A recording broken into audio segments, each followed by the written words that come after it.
നിസഗ ഗമരെ സനിരെ സ നിസഗ ഗമരെ സനിരെ സ മൈഥിലി. എങ്ങനെയുണ്ടത്? നല്ല പാട്ട്. നല്ല പാട്ടാ. ഇത് മൈഥുവിനെ കുറിച്ചുള്ള പാട്ടല്ലേ? ആ അത് ഭയങ്കര രസം. എന്താ വെച്ചാ മൈഥു അങ്ങനെയാണല്ലോ, മൈഥുവിന്റെ ശബ്ദം, മൈഥുവിന്റെ ഈ മെലഡിക് റെസൊണൻസ്, ഇതെല്ലാം എന്ത് രസമാണ് ഇത്ര പാട്ടുകളിലൂടെ അല്ലേ? അപ്പൊ ഇതുപോലൊരു തീമല്ലേ വേണ്ടതല്ലേ?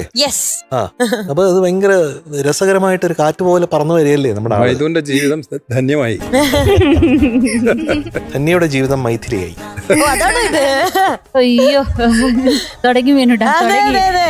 ക്വാർട്ടർ ഫൈനലിന്റെ കാര്യാക്കണ്ട. Due to over stress. കവിത കൊട്ടാത്ത മൈഥു എന്തോ എങ്ങനെയുണ്ട്? കുഴപ്പമില്ല, ഇപ്പൊ തുടങ്ങുന്നേ ഉള്ളൂ. നല്ലതാണ്. അല്ല കുഴപ്പമില്ലാത്തവരൊന്നും നമ്മൾ ക്വാർട്ടർ ഫൈനലിൽ കയറ്റാറില്ല. നല്ലതാ. അതും പോരാ, സൂപ്പറാ, ഗംഭീരാണോ? ഓക്കെ, അടിപൊളിയാ. അങ്ങനെ വരട്ടെ. എന്ത് പറഞ്ഞു എല്ലാരും ക്വാർട്ടർ ഫൈനൽ വരെ എത്തിയിട്ട്? എല്ലാവർക്കും സന്തോഷം.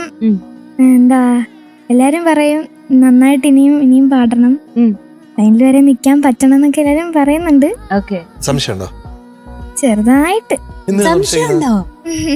സംശയിക്കാൻ പാടില്ല കേട്ടോ. ഡൗട്ടിങ് തോമസ് ആവരുത് കേട്ടോ. അതൊരിക്കലും ഡൗട്ട് എന്നാണ് ഏറ്റവും വലിയ പ്രശ്നം. അത് പാടില്ല കേട്ടോ. ഒരു സംശയമില്ല. ഫൈനൽ എത്തും, ഫൈനലിൽ മികച്ച പ്രകടനം കാഴ്ചവെക്കും. ഒരു കാര്യം എപ്പോഴും മനസ്സിൽ വെച്ചോ, നമുക്ക് പ്രൈസസ് അല്ലെങ്കിൽ ടൈറ്റിൽസ് കിട്ടുമ്പോൾ അത് നമുക്ക് അലമാറയിൽ ഇങ്ങനെ എടുത്ത് വെക്കാം. പക്ഷെ പാട്ടിനെ സ്നേഹിച്ച ഒരു ജീവിതം നമുക്ക് എടുത്തു വെക്കാൻ പറ്റും. ലൈഫ് അത് ഗംഭീരമായിരിക്കും. അത് മ്യൂസിക് പോലെ അത്രയും നല്ല ലൈഫായിരിക്കും. മനസ്സിലായോ? അപ്പൊ അതെപ്പോഴും മനസ്സിൽ വെച്ചോ. മാത്രല്ല ഇത്രയും സോങ്സ് ഇവിടെ പഠിച്ച് പെർഫോം ചെയ്യാന്ന് പറഞ്ഞാൽ ഇറ്റ്സ് ആൻ അസറ്റ്. അത് ഭാവിയിലേക്ക് എവിടെ വേണമെങ്കിലും ധൈര്യത്തോടെ പാട്ട് പെർഫോം ചെയ്യാനും ആൾക്കാരുടെ കയ്യടി വാങ്ങിക്കാനും വേറെ എന്ത് വേണം? It's A lesson, huge lesson, ഒരു ബ്യൂട്ടിഫുൾ ജേർണിയാണ് അല്ലേ? അതെ. അപ്പൊ ഒരു നിലാവ് പോലെ ഉള്ള ഒരു പെൺകുട്ടിയാണല്ലോ ഇന്നത്തെ പാട്ട്. ഏതാണ്? പിന്നിലാവിൻ പൂവിടർന്നു. പൂവിടർന്നു പൊൻവസന്തം. നോക്കി നിന്നു. വല്ല ആവശ്യമുണ്ടോ നോക്കി നിന്നിട്ട്? ആവശ്യം കാണും. അപ്പൊ എന്ത് സംഭവിച്ചു അത് കഴിഞ്ഞപ്പോ? ശാരദേന്ദുമുഖി ഇന്നൻ പ്രേമ സായുജ്യം. അതിന്റെ അർത്ഥം എന്താ? ശാരദേന്ദുമുഖി എന്റെ പ്രേമ, ഇതിന്റെ അർത്ഥം എന്താ? അതൊരു പ്രത്യേക ടോണില്. അതിന്റെ അർത്ഥം എന്താ? ശാരദേന്ദു എന്ന് പറഞ്ഞാൽ ശരത്കാലത്തെ ഇന്ദു. ഇന്ദു എന്ന് പറഞ്ഞാൽ ചന്ദ്രൻ. ശരത്കാലത്തെ ചന്ദ്രന്റെ പോലെയുള്ള മുഖമുള്ളവൾ. ആ കുട്ടിയെ പറ്റി പറയാണ്. ഇന്നാണ് എനിക്ക് സായുജ്യമാണെന്നോ പ്രേമം കാരണം എന്നാണ് അതിൽ പറയണേ. കൂടുതൽ അർത്ഥതലങ്ങൾ തേടേണ്ടത് ആവശ്യമില്ല.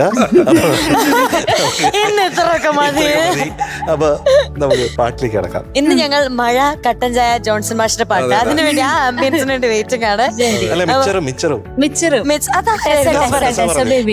അതെ, വേണമെങ്കിൽ വേണ്ടവർക്ക് ആഡോണായി മിച്ചറും എടുക്കാം. അതെ, അപ്പൊ മൈഥിലി കുട്ടിയുടെ പാട്ടാണ് നമ്മൾ കേൾക്കാൻ പോകുന്നത്. പ്രേക്ഷകരെല്ലാവരും QR കോഡ് സ്കാൻ ചെയ്ത് നമ്മുടെ മൈഥുവിന് വോട്ട് ചെയ്യുക. And all the very best. Thank you. All the best. Thank you.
All the best. Thank you. So മൈഥിലിക്കുട്ടി, എന്തോ ഈ ഒരു ബ്യൂട്ടിഫുൾ പെർഫോമൻസിന് മോൾക്ക് കിട്ടുന്നത് 96.75. Thank you.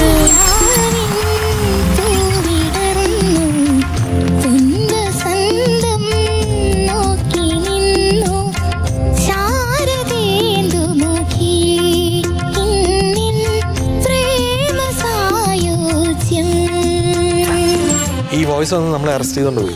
അതെ. അടുത്ത 2 പാട്ടിനെ ഇതിലും കൂടുതൽ അറസ്റ്റ് ചെയ്യിപ്പിക്കണം. Okay, all the very best. By.